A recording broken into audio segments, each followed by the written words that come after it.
Daniel had always believed in the ideal. He had thought he married the perfect woman. Tasha was beautiful, intelligent, and loving. At least that's how it had seemed when they first met. Their life together had been nothing short of a dream. Or so he thought. But dreams have a way of turning into nightmares. It all started with a late-night visit to his office. A mysterious man had approached him, handing him a folded note and a set of photographs. At first, Daniel had thought it was a mistake, a misunderstanding.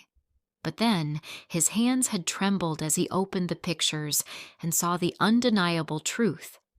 His wife, Tasha, had been a prostitute before they met.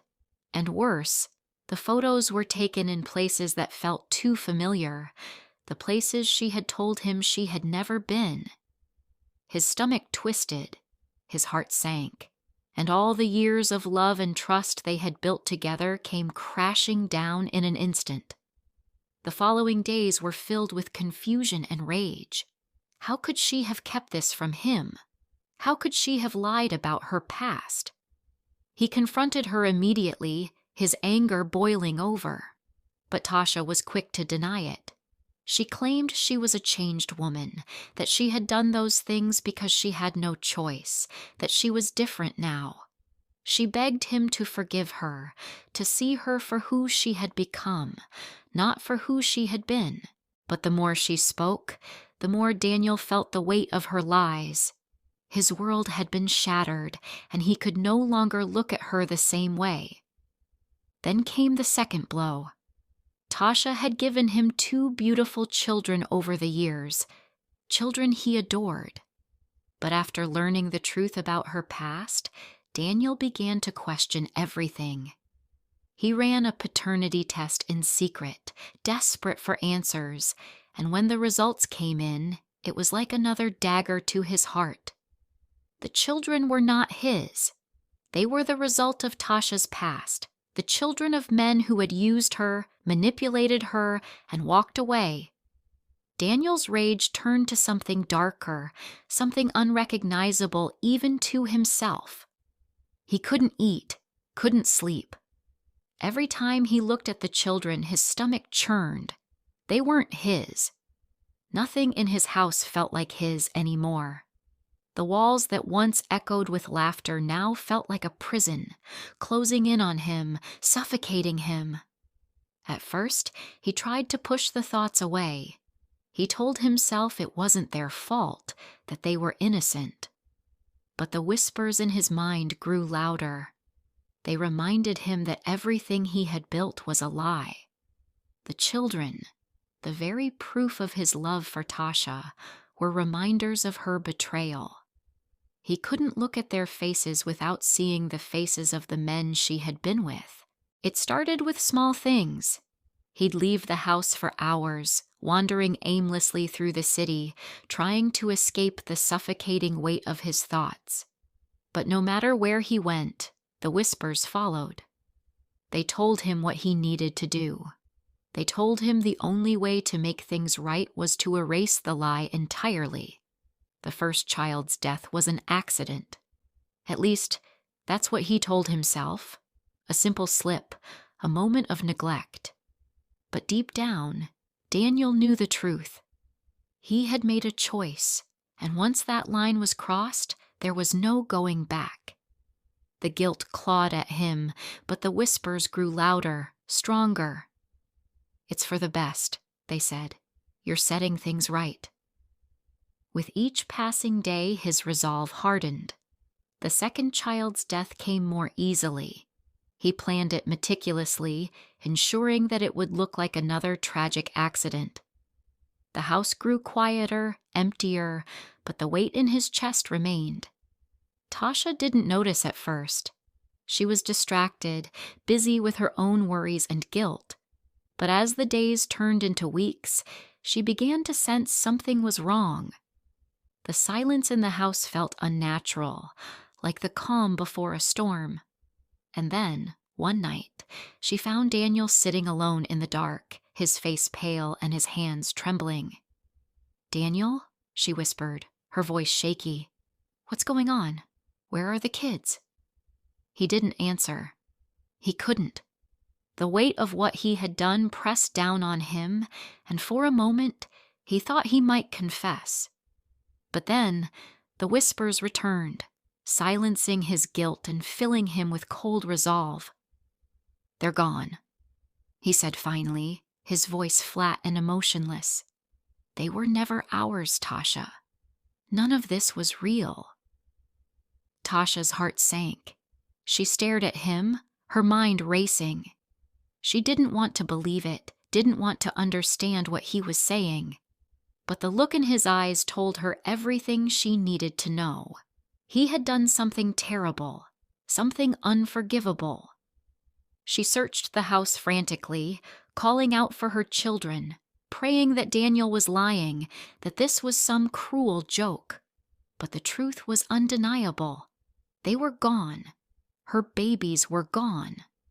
When the realization hit her, Tasha fell to her knees, her body shaking with sobs. She couldn't breathe, couldn't think. The man she had loved, the father of her children, had destroyed everything. But even in her despair, a part of her still clung to the love she felt for him. She wanted to hate him, to scream at him, to hurt him the way he had hurt her. But instead, she felt trapped. Trapped between her anger and her lingering love, between her fear and her guilt. As the days passed, Tasha's grief turned to anger. She began watching Daniel closely, trying to understand what had driven him to this madness. She found herself torn between confronting him and fleeing from him. But when she discovered the evidence of what he had done, the plans, the notes, the traces of his actions, her anger turned to fury. One night, while Daniel slept, Tasha stood over him, holding a knife in her trembling hand. She thought about ending it right then and there, about putting an end to the nightmare he had created. But as she stared down at him, she couldn't bring herself to do it. She dropped the knife and collapsed to the floor, tears streaming down her face. She knew she couldn't stay. She couldn't live with the man who had destroyed their family. But she also knew that leaving wouldn't be easy. Daniel was unraveling, and she had no idea what he might do next. She needed a plan, a way to protect herself and escape the nightmare her life had become. The house was no longer a home. It was a battleground, and Tasha knew she had to act before it was too late. She had to find a way to survive, to save what little was left of her life, even if it meant confronting the man she once loved and trusting no one but herself. Tasha knew she couldn't keep living like this. The world she had once been a part of, the dark, dangerous world she had tried to escape, was now calling her back. She was stuck in a trap with no way out. Tasha's desperation had reached its peak. She couldn't see a way out, couldn't breathe under the crushing weight of Daniel's madness. She needed help, and she knew exactly where to find it, though it was a place she had vowed never to return to. Her old boyfriend, a man she had once trusted and then fled from, was now one of the most powerful figures in the city's underground world. He was dangerous, ruthless, and utterly devoid of mercy. Still, she went to him. She didn't have a choice. Her heart pounded as she stepped into his dimly lit office, the smell of smoke and whiskey thick in the air. The room was large, but it felt suffocating with its dark walls and the heavy presence of the man who sat behind the massive desk. "Tasha," he said, leaning back in his chair with a smirk that hadn't changed over the years. "I never thought I'd see you again. What brings you back to my side of the world?" Her hands trembled as she clutched her bag tightly. She could feel his eyes on her, dissecting her, calculating her worth. "I need your help," she said, her voice barely above a whisper. "It's Daniel. He's dangerous. I need him gone." The smirk widened into a grin. Daniel, huh? The husband? The perfect life you ran off to build? He chuckled darkly, shaking his head. And now you're here, crawling back to me. What do you need, Tasha? Money? A clean slate? I need you to kidnap him, she said, forcing the words out before she lost her nerve. Take him somewhere he can't hurt anyone anymore. I'll pay anything. His eyes narrowed, and the air in the room seemed to grow colder. Anything, huh? He stood slowly, his imposing frame casting a shadow over her. You know how this works, Tasha. Nothing comes for free, and you owe me. Her stomach turned, but she nodded. I know, she said, her voice trembling. I'll pay whatever price you want. He stepped closer, tilting her chin up with a finger. Oh, I'll collect, he said, his voice a low growl. Your body, your loyalty, your soul if I feel like it. You'll give me all of it. That's the deal. You understand?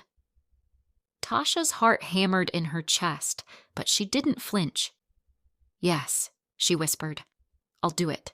Just help me. His grin returned, sharp and predatory. Good, he said. Then here's how it's going to work. You lure him to me. I'll take care of the rest. And when it's done, you'll come back here and you'll stay here. Understand? She nodded, feeling the weight of her decision settle on her shoulders. She had made a deal with the devil, and there was no turning back now. The plan unfolded quickly. Tasha played her part, acting as though she was trying to reconcile with Daniel. She coaxed him into the city, to a rundown warehouse on the edge of town. The place reeked of decay and danger, its broken windows and rusted walls a fitting backdrop for the trap she had set. Daniel followed her, suspicious but unaware of the true danger. When they arrived, she hesitated, her heart pounding as she glanced at him. What is this, Tasha? He asked, his eyes narrowing as he scanned the building. Just come inside, she said, her voice wavering. We need to talk, please. He followed her, his instincts telling him something was off, but his curiosity driving him forward. The moment he stepped inside, the heavy metal door slammed shut behind him. Daniel spun around, his eyes wide with realization. From the shadows, her old boyfriend emerged, flanked by two menacing bodyguards. Welcome, Daniel, he said, his voice dripping with mockery. Tasha told me all about you. You've caused her quite a bit of trouble, haven't you? Daniel's jaw tightened as he looked between Tasha and the man. What is this? He demanded. Tasha, what have you done? She couldn't meet his eyes. I had to, she whispered. You left me no choice. The old boyfriend laughed, the sound echoing through the empty space. She made the right choice, he said. Now you're mine, and as for Tasha, well, let's just say she'll be working off her debt for a very, very long time. Daniel lunged at him, but the bodyguards were faster. They grabbed him, forcing him to his knees as he struggled against their grip. The old boyfriend knelt down, his face inches from Daniel's. You thought you could destroy her and walk away? He hissed. Now you'll pay the price. As the night deepened, the fragile threads holding Tasha's plan together began to fray. The cold realization of what she had done crept in like an unwelcome shadow. She had made a deal with the devil, and the price was proving to be far greater than she had anticipated. In the dimly lit bedroom of her old boyfriend's sprawling hideout, Tasha lay entangled with the man who now owned her in every way. His hands roamed her body possessively, his laughter low and predatory, echoing in her ears like a taunt. She stared at the cracked ceiling, her mind a tempest of regret and revulsion. This wasn't power. This wasn't freedom. She was as much a prisoner now as Daniel was, tied up in the next room. Daniel, bound and furious, could hear the muffled sounds of betrayal seeping through the thin walls. Rage boiled inside him, the kind of anger that blurred the line between hatred and heartbreak. She had brought him here, delivered him to his enemy, and now she was in his arms. The woman he had once trusted more than anyone had destroyed him. Unable to bear it any longer, Daniel summoned what strength he had and broke free of his bonds. The ropes fell away, and he stumbled toward the door, his vision red with fury. Bursting into the room, he found them tangled together, a grotesque image of everything he had feared. "Tasha!" he roared, his voice trembling with a mix of betrayal and rage. Tasha sprang away, clutching a sheet to her chest, her eyes wide with fear. Her old boyfriend moved faster, his smirk vanishing as he grabbed his gun from the bedside table. "Stay where you are, Daniel," he commanded coldly, the weapon aimed squarely at his chest. But Daniel, blinded by anger, charged at him. The gunshot was deafening. Daniel staggered backward, clutching his chest as blood began to bloom across his shirt. He fell to his knees, his face contorted in pain and disbelief. "Stop it!" Tasha screamed, scrambling off the bed. She grabbed the gun that had fallen to the floor during the struggle, her hands trembling as she pointed it at her old boyfriend. "Don't be stupid, Tasha," he growled, taking a step toward her. "Put the gun down. You know you're not going to—" The second shot rang out, cutting him off mid-sentence. He froze, a look of stunned disbelief on his face as he stumbled backward, blood seeping through his chest. His legs gave out, and he collapsed to the floor, lifeless. Tasha stood there, the gun still in her trembling hands, her chest heaving as she stared at the two men she had destroyed. Tears streamed down her face, and the weight of her actions pressed down on her like an iron shroud. "Daniel," she gasped, dropping the gun and rushing to him. He was still conscious, but barely, his breath shallow and labored. "I'm so sorry.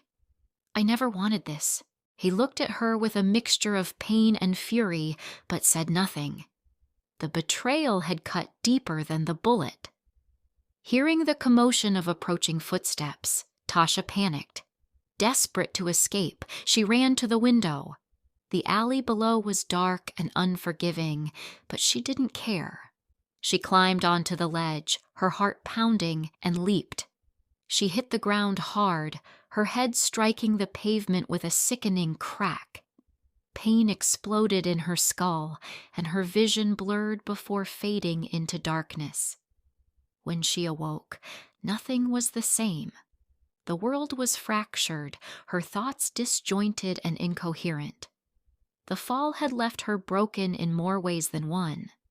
Tasha, once a woman of determination and survival, had been reduced to a shadow of herself, a prisoner of her own mind, haunted by the choices that had led her here. The nightmare was over, but for Tasha, the madness had only just begun.